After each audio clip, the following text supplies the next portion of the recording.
What's good, soul family? Rise and shine and align with the divine. So in today's video, I was guided to talk to you guys a little bit about why you have to be alone on your spiritual awakening journey and what the significance of being alone on your journey really means. As a lot of you are aware, if you're awakening or if you have awakened, you've probably felt like a lot of the things that you used to do and used to relate to just no longer relate to anymore. A lot of people fall off the face of the earth. You yourself might fall off the face of the earth. And it's simply because Spirit wants you to really detach and unplug from everything that's going on around you. Unplug from what your friends think, from what your family thinks, from what the media thinks, from what society thinks, so that you can really be with you for a minute and really get to know yourself. Because most of the time what happens is we get born into the society and we're being bombarded by things from all over the joint about what we need to think, what we need to act like, how we need to look, how we need to dress, how we need to be, etc., etc.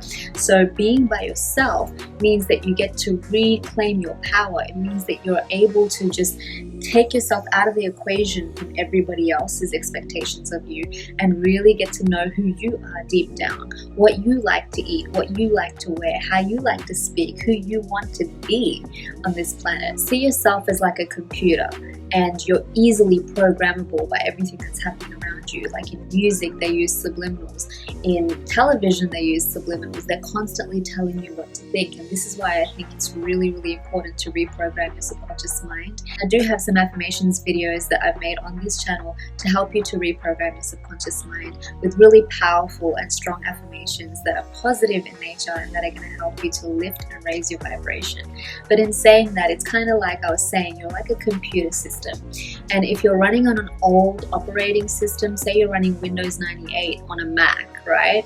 And it's a brand new Mac, and you're kind of going slower than you should be going in life, and you're kind of trying to fit in with everything that's happening around you. You're trying to fit in with your friends. You're trying to dim your light. You're trying to dim your shine to stay part of the status quo. Spirit's going to pull you out of that, and Spirit's going to show you who you really are, what you're really made of. And this is why Spirit wants you to be alone, wants you to spend time in solitude, so you can really focus on your own mind. You can really focus on your own body and your own soul and your own vessel and figure out what it really is that you feel like you're here to do. Now, for myself, for example, I know I'm here to inspire others. I know I'm here to motivate other people. I know I'm here to uplift people by the work and the healing and the music and everything that I put out into the world. And so I've dedicated my life to that. I've dedicated my life to utilizing my natural skills, talents, and abilities and my gifts to spread that out into the world, hopefully inspire others and uplift others to do the same in their life with their own unique skills, talents, gifts, and abilities. So I highly recommend to spend time on your own, especially if you are on an awakening journey. And to be quite honest, whether you want to or not, you're probably going to have to be alone sometimes, and you're going to have to pull yourself out of the matrix simply because you're going to go through things like the dark night of the soul, which I'm going to talk about in another video, or you're going to experience times when you're going to go really up and then really down and then really up and then really down. And the point of that is so that you can come back to a state of neutrality.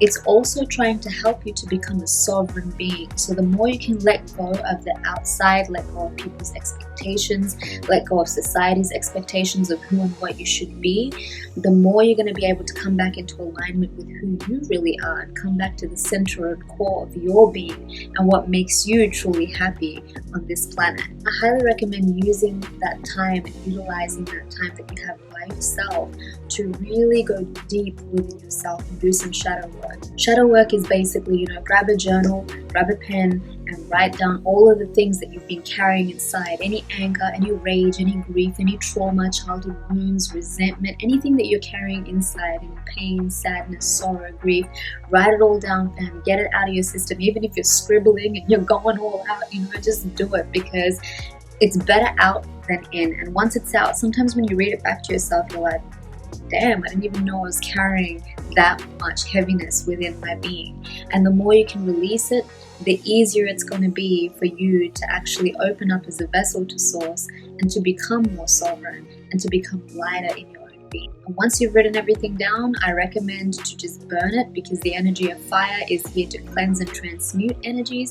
And then just sage yourself, because sage is proven to remove and release 99% of toxins from the area and from your surroundings, as well as to lift up the vibration in your field. One thing I do want to mention is to never be afraid to be alone. Don't ever feel like you need to surround yourself with people. Don't feel like you need to be part of all the hustle and bustle. If your soul is calling you to be alone, there's a very good reason for it. And I strongly believe that planet Earth is a school. It's a school that we come to, we descend down onto planet Earth to be able to experience duality, to be able to experience contrast, to be able to experience the darkness and light, and to grow from that, because darkness is something that just helps us to see the light even deeper and even better and understand the light better. So a lot of the times people who end up being on this path are people who have faced really dark paths or really dark pasts, and they kind of are called to remove themselves from that. It's like when people go to jail, or when people have been drug addicts and then they come out from that and they sober up and they help themselves and they heal themselves, and then that test becomes their testimony. So I strongly believe that when you go through tests in life, it does become your testimony. It's something that you learn from. And if you have some type of disease or you have some kind of ailment where you have to go in and heal yourself, it's that self-healing that then becomes somebody else's guidebook or roadmap to how they are going to heal themselves. So everything you learn during this solitude and during your alone time is things that you're going to pass on to others.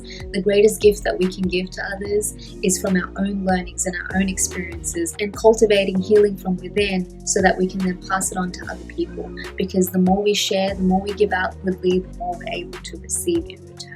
And the more you can be alone and open up your vessel, the more you're able to receive, because sometimes we find it difficult to receive, especially if we're givers. I know myself, I'm very big on giving, but I had to learn along my journey how to receive, because it has to be a mutual exchange of energy, fam, especially when you're doing energy work, especially when you're doing anything of a spiritual nature. The entire process involves giving and receiving. It's kind of like the infinity symbol. To keep it going, you need to keep giving and receiving. Otherwise, you're going to be running on empty and you're going to have nothing left to give. It's important to recognize that the universal currency is energy. So what we're putting out into the world is what we're receiving tenfold. Do not block your blessings by sending out negative energy towards others. If somebody else is doing well in life and you aspire to be like that, or you're inspired by them, great. But don't look at somebody and send them negative, hateful energy because you're not where they are or you're not where you want to be. It's all about utilizing what other people are doing as a means of motivation and meditating upon yourself to really raise your vibration and do what it is that you want to do. We're sending negative, hateful energy towards others. That is the surest way to block our blessings. So I highly recommend, if someone's doing good, give them a thumbs up. And if you're not in the mood to thumbs them up, then that's fine too. You know what I mean? But don't send them negative energy, because you're going to be blocking your own blessings and you're just going to get in your own way. Again, we're co-creators. So the best thing to do is get out of your own way and step onto your own path and do what it is that you came here to do. Utilize others as inspiration. I do not recommend copying or trying to mimic or trying to duplicate somebody else, because they are who they are for a reason. You are who you are for a reason. Beautiful soul. So you should be proud of who you are. You should feel good about yourself and confident within yourself.